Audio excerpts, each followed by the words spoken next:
नमस्कार। आज हामी चैत्र 20 गते पृथ्वी पार्क 3 नारा बसिरहेको छौँ होइन त।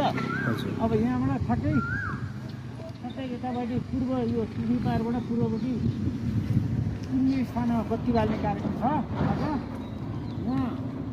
अनि पृथ्वी पार्कबाट माथि चम्पादेवी भस्मासुर जाने यो बाटो जुन छ यसलाई पृथ्वी मार्ग भनौँ।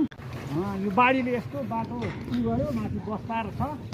अब के गर्नुपर्ने हो यो ठ्याक्क यो कलभट बनाएर अब त्यो किनारेको पानी तलतिर पनि जाओस्, यहाँ पनि ठ्याक्क बाटो होस्।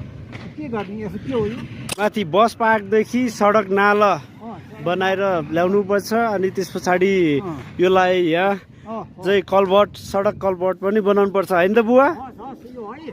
यो 3 नारा पृथ्वी पार्कबाट पृथ्वी पार्क 3 नाराबाट आज चैत्र 20 गते कीर्तिपुरको शहीद दिवस पनि हो होइन।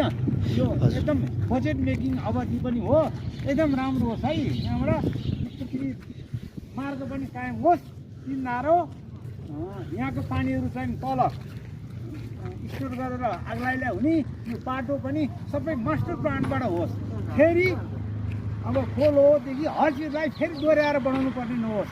यो जान्ने बुझ्ने सरकारको सबै निकायमा ध्यान त्यो 3 नारेको पानी अब 6 महिना जति आउँछ तल लगेर ट्याङ्की बनाइयोस् अग्लाई हुँदाखेरि होइन। आँटार बिस्टे गाउँ यता विभिन्न ठाउँमा रामचा एउटा ठुलो ट्याङ्की बनाएर पनि अग्लाइलाई काम लाग्छ होइन। अब यो यतापट्टि 3 नाराबाट अनुरोध गर्ने सबैलाई नमस्कार।